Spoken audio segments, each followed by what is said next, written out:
Because it's given, Jesus Christ is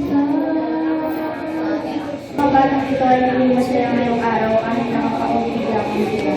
Lord God, sana po sa susunod na linggo ay mas dumami pa sila at para mas maging masaya. Dear Lord, sana po ay maging maganda ang kanilang presentation mamaya.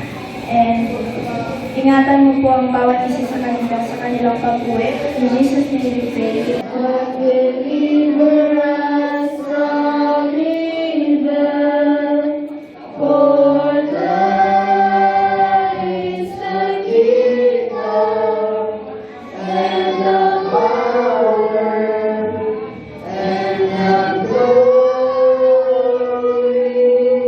forever.